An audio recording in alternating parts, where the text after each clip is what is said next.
why high earners still feel broke.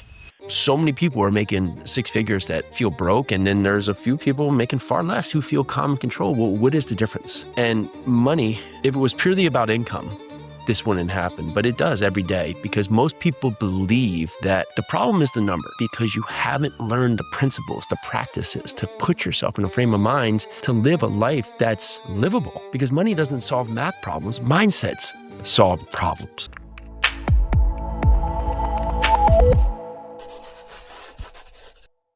All right, let's go. If you're tired, not feeling fit, tired, just having to focus, tired, just not having the life that you deserve. This is your place to be. I'm Yarusi. Today, let's talk about why high earners still feel broke. Now, think about it. When you were a little kid, maybe you grew up with nothing. And at certain points, you would have that one thing that would be everything to you, right? Because it was the one thing you had. But in the world today, when we have access to just have everything at our fingertips, food, any kind of delivery, 24 hours a day, right? That you always have the ability to go out there and get something, right? It's put us in this part that we get more than we actually need. And as you go out into the world, right, you look at this from everything from people like athletes who make all this money really quickly, but they haven't been given the financial education to train them on how to use that money effectively. So every dollar we get, we learn how to spend that dollar plus more, right? Where so many people are making six figures that feel broke, and then there's a few people making far less who feel calm and control. Well, what is the difference? And money, if it was purely about income, this wouldn't happen, but it does every day because most people believe that the problem is the number. If I just make more money, I'll finally relax. Or when I have this certain amount of money, all the things will work in my favor. Or if I hit this income goal, this stress will go away. But it doesn't. It doesn't because you haven't learned the principles, the practices to put yourself in a frame of mind to live a life that's livable because money doesn't solve math problems, mindsets solve problems. When income goes up, lifestyle, it usually follows. You make more money, the house gets bigger. You make more money, the car gets nicer. You make more money, well, we get more subscriptions and the pressure stays the same. We make $10, we spend $11. We make $1,000, we spend $1,100. We make $100,000, we spend $101,000. High earners feel broke because they don't have clarity. Every dollar already has a job before it shows up because you say, okay, well, I got this more money, so I can just go spend this thing. So I'm just going to find a way to make more money, right? So you don't let the foot off the pedal. There's no margin, there's no buffer, there's no room to breathe.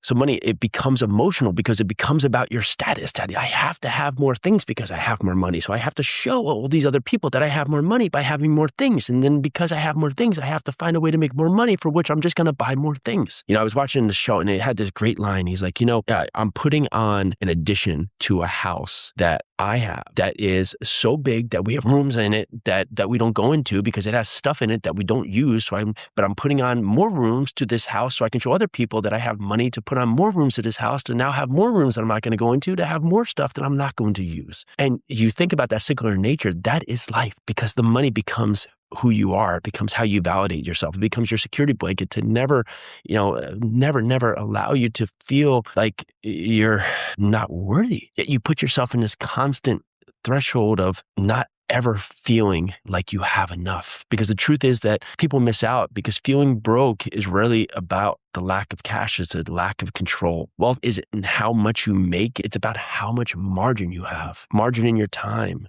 your decisions, your finances. If every dollar you earn is already spoken for, you're not wealthy, right? You're leveraged. You're just an employee to yourself. You might look successful, but internally you're running a fragile system. The 100 isn't about earning more just to spend more. It's about building a structure that supports your life, not one that constantly demands from it. Your life is meant for you to live it. And we want you to be wealthy, but you have to live in a way that the wealth is served. And you are not your possessions. You are not the things you have. You owe nothing to show other people how wealthy or great you are. You live you and your life and your family, that if you can make more money and not only pass this down to you and generations behind, like what difference would that be making? Is that better than just making 11 Amazon purchases tomorrow? Think about how what you do can change the outcome, not only for you, but for those around you. So today, identify one expense that's automatic, one purchase that's emotional, one habit that's already been driven by some image instead of the intention, right, that it serves. And cap it, cut it out for the next 30 days. See what it does for you. It's not to punish you. It's not even to save money. It's just to reclaim control of your life, to say that the money is not me. I am me. Because clarity, it creates calm. And calm is the form of wealth that most people never cash in on. Money, it does invite peace. Thinking about clarity and clearly having thoughts because you now have the wealth behind it to allow you to live life on your terms. Well, that's everything that Live 100 gives you in a life where you think well about money. You don't just earn well to live a life looking to be really an earner just because you need more to keep up with tomorrow. Your life is so much more. Get back control, reclaim control, live your life based on your terms. All right, that's what I have for you today. This is the Live 100 Podcast. I'm Jason Yarusi. Let's do this.